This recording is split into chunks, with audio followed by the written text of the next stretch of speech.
Одним из главных ожиданий белорусского общества, чтобы диктаторы и его пособники предстали перед судом. Перед белорусским судом пока невозможно, а перед международным реально. Но для этого нужно приложить системные усилия. Больше 2 месяцев назад произошла ситуация, пробивающая бездонное дно белорусского государства. 23 мая самолет международного рейса Ryanair был принужден к посадке в Минске, а 2 пассажиров, Романа Протасевича и Софью Сапегу, арестовали. Это злило, это шокировало и выбивало из колеи каждого белоруса. По личному указанию Лукашенко на глазах у всего мира было совершено международное преступление. Одного этого инцидента достаточно, чтобы режим наконец ответил за свои преступления. Да, Беларусь не подписала Римский статут Международного уголовного суда 1998 года. Действительно, именно уже в том году Лукашенко понимал, что его ждет. Именно Гаагский суд расследует самые серьезные преступления – геноцид и преступления против человечности. Однако гражданина Лукашенко Гаага все же ждет. Незаконной посадкой самолета Беларусь нарушила международные авиационные конвенции и права человека. Первое, за что можно привлечь Лукашенко и всех тех, кто причастен к посадке рейса, это статья 3D и 4 Конвенции о международной гражданской авиации 1944 года и статья 10.1 Конвенции о пресечении незаконных актов, направленных против безопасности гражданской авиации 1971 года.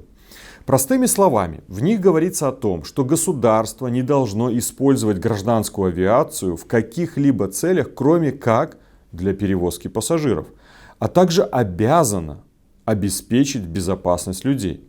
В сентябре этого года Международная организация гражданской авиации представит доклад, который должен точно ответить на вопрос, была ли угроза взрыва на борту Ryanair или это просто спектакль для похищения людей. В то же время государства-участники уже назвали посадку рейса компании Ryanair актом государственного терроризма. Ведь согласно Международной конвенции о борьбе с финансированием терроризма, к терроризму относится любое деяние, в том числе направленное на причинение телесного вреда с целью запугивания населения.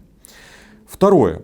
Что дарит путевку в суд Лукашенко? Нарушение статьи 19 Всеобщей декларации прав человека и статьи 19 Международного пакта о гражданских и политических правах. Каждый раз, когда журналист садится в тюрьму за свою свободу и свои взгляды, нарушаются устав ООН и фундаментальные права человека. И третье. Все мы помним добровольное интервью и активистов, и простых белорусов на государственных каналах. Вернее, простых белорусов, интервью людей, находящихся под следствием. Добровольное интервью. Так вот, любые признания, полученные под давлением, это нарушение 1 статьи Конвенции против пыток и других жестоких, бесчеловечных или унижающих достоинства видов обращения и наказания. Во всем мире запрет пыток имеет статус императива. Это значит, пытки недопустимы ни при каких обстоятельствах. И здесь Беларусь не исключение. 3 статей международных авиационных конвенций, Устава ООН, Международного пакта о гражданских и политических правах, Всемирной декларации прав человека и Конвенции против пыток должно быть достаточно, чтобы заставить белорусский режим отвечать в суде. Нарушение международного права не должно стать нормой. Нарушение прав белорусов не будет забыто. Все преступники получат наказание. Александр Григорьевич, купите вам билет в Гаагу.